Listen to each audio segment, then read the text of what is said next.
кол койсо болот, Жолдош Аламанов деп, ошолор менен макулдашылгандан кийин анан кол коюлат. А бул эки протокол менен караганда ал ошол артында ким макул болгон, ошол министрликтен ким каршы болгон, ошол жок болуп атат да, негизги ошол протокол. Анан бүгүн жалгыз Аламановду күнөөлүү деген бул туура эмес да. Себеби эң биринчи Аламановду да күнөөлөштөн мурун биринчи ошолорду күнөөлөш керек. Ошолордун фамилиясын бериш керек да. Ошол ким, кайсы министрликтен, ким, кайсы министр, же орун басары, же өкүлү ушул протоколду визировать этип, мында макулдугун билдирген. Анан экинчи болуп картаны көргөзүптүр да, схема расстояния делимитационных работ участка УНГАРТО деп коюптур. Бул карта протокол менен бекитилет.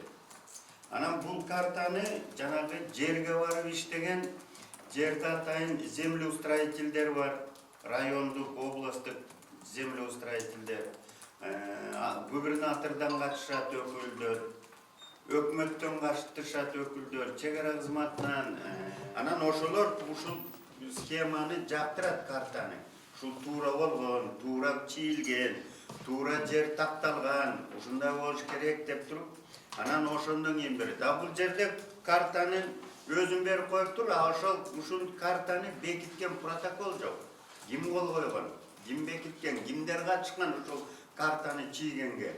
Жергиликтүү бийликтен ким менен макул болгон? Губернатор, губернатордун орун басары, айыл өкмөтү жана 23 сентябрь 2006 жылкы протоколго тиркеме деп турат, мына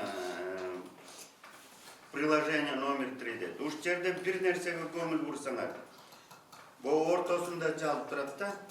Описание линии государственной границы между пограничными точками 113 и 114 не проводилось. То есть эки точка, 13 точка, мына 13 точка бул болсо, бул. 14 точка бул. Эмне үчүн 12 точкадан 13 точкага чейин чек ара такталат. 14 точкадан 15-ге чейин такталат, а 13 менен 14-түн ортосу мына жазылып турат бул жерде. Такталган жок дейт. Эмне үчүн? Мына маселе ушунда. Себеби мен эми карасам, так бул жерде эмне үчүн ушул 13 точка менен 14 точка такталбай калды. Себеби бул жерде карасаңар, УНГАРТО бар экен да. Бул жерде мына УНГАРТО.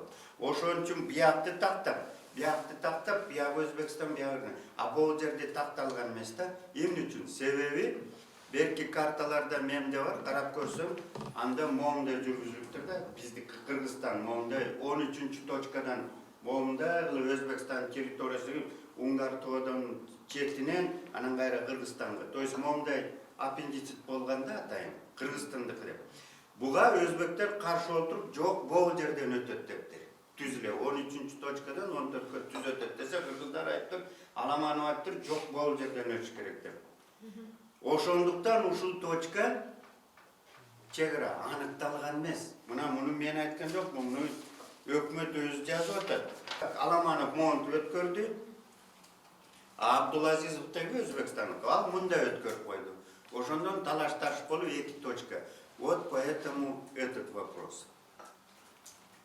Ушуну даана окуш керек болчу да протокол. А вы сейчас Аламановду чыккын чыгып салдыңар да.